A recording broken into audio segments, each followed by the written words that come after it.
match has been played. The score is final. The side has won. And which side was that? Of course, it was South Africa, the Springboks.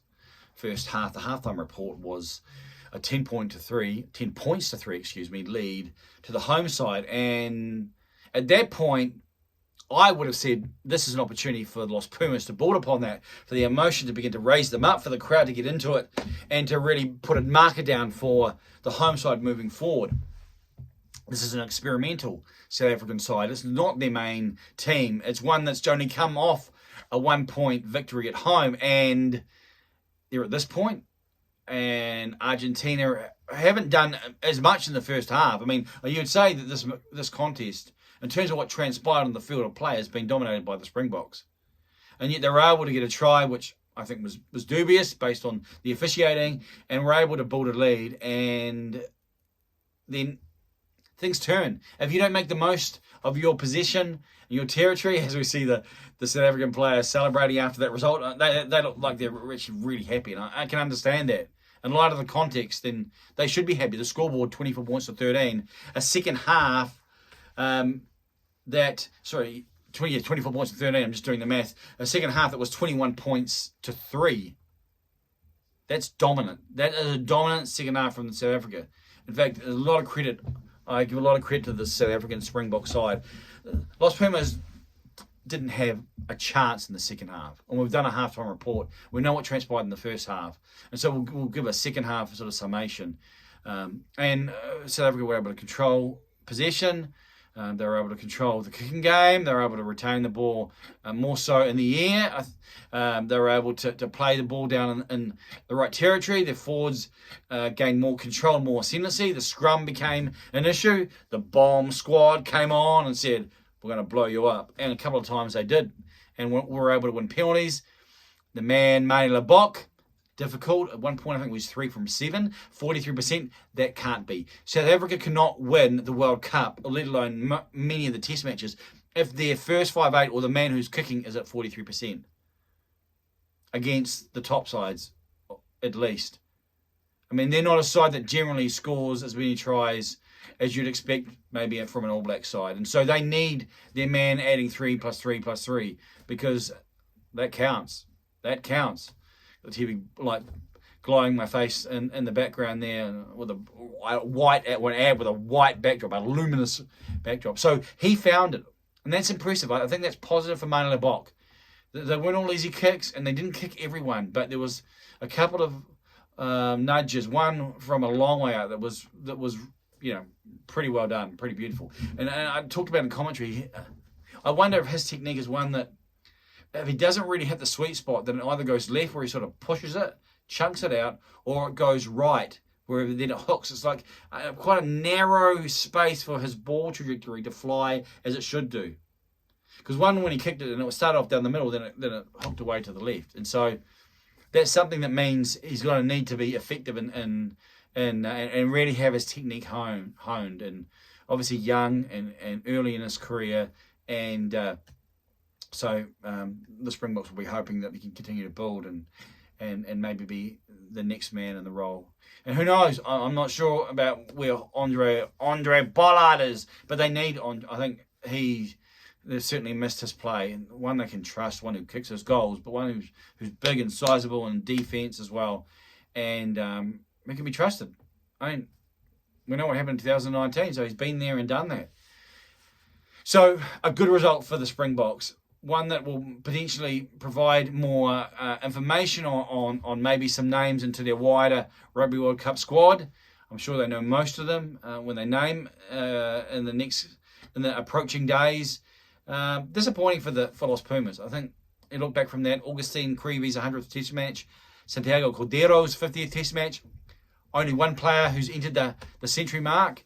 So a huge honour for Augustine Creevy. I mean, I didn't have the sound of course, because I'm commentating it and calling it. But I didn't have the vibe that there was a lot of passion. I mean, is it really dead rubber? You're playing for your country, but you're also playing, to honour these gentlemen. This gentleman who's been a trailblazer, who's the first man into the century. And we saw, again, yesterday, the All Blacks had a very, very ordinary first half. And yet the second half they dominated. Now, Los Pumas maybe didn't have his ordinary first half, but I didn't think they were the dominant side, even though they were in front of the scoreboard. I think they were helped, and they were helped by the inaccuracies of the Springboks, and plus some things that went their way. And I think the try, of course, was part of that. Now, what happened in the second half is the Springboks came out and said, right, we're going to execute. They were on the field first.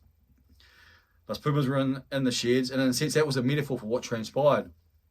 They came out, which shows a good culture, good mental application, ability to be able to apply what's been talked about, a willingness and attitude to really press forth into the game. And so they started that second half, and then, try and a penalty, I think it was, and then another try, maybe it was 2 tries. Whatever the configuration, they were able to put points on the board at will, and very quickly in the first 5 minutes, they went from being behind by 7 to, I think, being in front by 3, if my memory serves me correctly. And that was impressive. That would be encouraging for not only the Springboks unit moving forward, but for South Africans in general, that they're able to, where they need to, come out. Because what would you expect in that situation? If you're in front by 10 points to 3 and you're the home side, you know that if you come out and you score first, that's what I'm saying. If I'm Czech, I'm saying we're 7 points in front. Let's get 2 scores in front. Let's score first, and then we'll put them under pressure. Then we'll force them to maybe play a different style of rugby than they want to. And maybe maybe they'll feel like they have to run more. Maybe they'll feel like they have to attack from further out more and not necessarily stay in their playing structures because they're behind by 14 or whatever the score may be. And again, I return to the previous test match because I think the All Blacks, I talked about in a preview that if the Australian side can pull the All Blacks away from the style of play that they've had in 2023, then that's a building block to victory. And I think they did that in the first half. We didn't see the confrontational, direct running from the All Blacks in attack. And the Wallabies with 2 basically open siders, or 2 who can play open side, a loose game is what they want. And I didn't see a Los Pumas side that showed any tactical nous for trying to take the Springboks away from their natural game when they're strong. When they're in a strong position, up by 7 points at half-time, at home, with a large crowd who are there who are just waiting they're just waiting for something to lift them off. They don't need much. Argentinian crowd does not need much to actually get them up and create that type of cauldron-like atmosphere. And yet they didn't get anything. I mean, there were a couple of excursions inside the 22. Of course, there was a penalty there. And that was close up, and that was from right out in front of Boffelli. But the overall preponderance of that second half is South African dominance, South African control, South African clarity. I think there were replacements added. I thought Jesse Creel was, for the small moments when he came on, was effective. Herschel Jantjies was good. Jean-Luc Deprez had some really good moments. I'm just looking at the names. Joseph Dweeba, well, didn't necessarily see too much of the outs, but probably Jean-Luc Deprez I think he had quite a bit. Sizable specimen and can really make the defence feel his girth. And I think that's part of how South Africa can be effective, as they're using their size. That means if they're moving forward and you're coming in defence, it's pretty hard to stop them in their tracks. You've got to exert a lot. And that may not pay in the first or 21st or 51st minute, but maybe in the 71st it will pay. And then maybe they brought their bomb squad on. And we saw the bomb squad. And what the difference in the scrum, same as the All Blacks. You've got to be able to have a foundation. Just like a home can look, oh man, that's a lovely second story. But if your foundation is fundamentally broken or cannot handle the stress of that weight, then what are you going to do? And in terms of rugby union, the scrum is one of those phases where, because of the dynamic, it's so open to winning penalties and to dominating and to turning a match.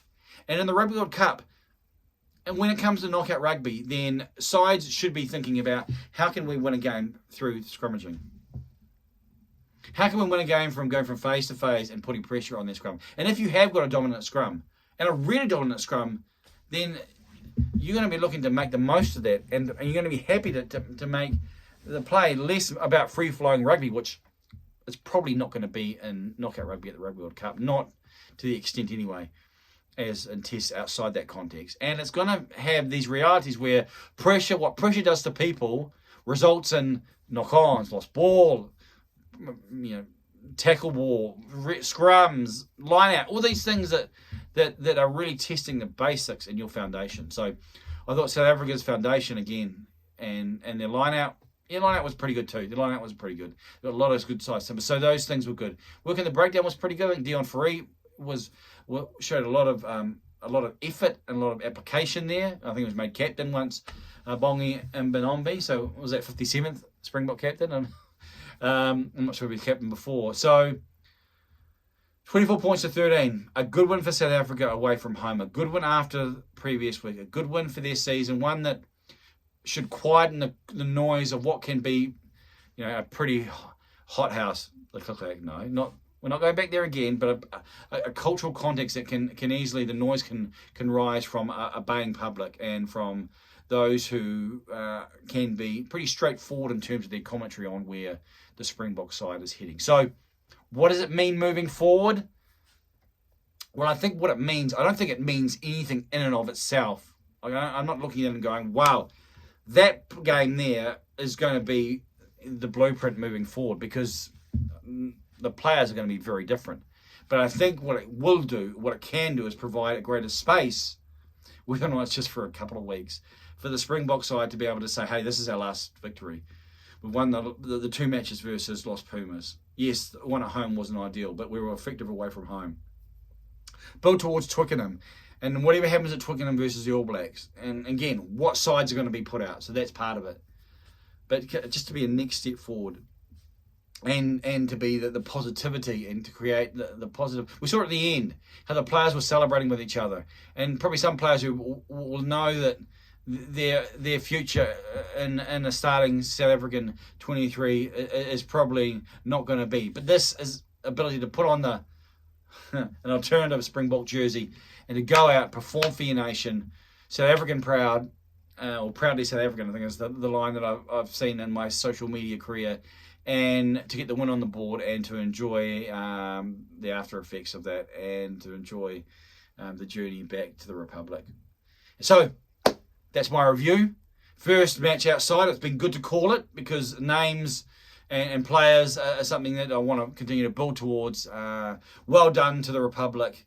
Well done to Agustin Creevy on his 100 test matches. And, of course, Santiago Cordero, but 50 test matches is an honour, of course, but something that is a bit more realistic and something that is a bit more consistently seen in the world of rugby. However, 100 test matches is something that is not and hasn't been in Argentinian rugby. So may there be celebrations for that man. May he be honoured for his work for his nation. He's been was captain for quite a while and was an inspirational type of figure. So, well done to Agustin Creevy.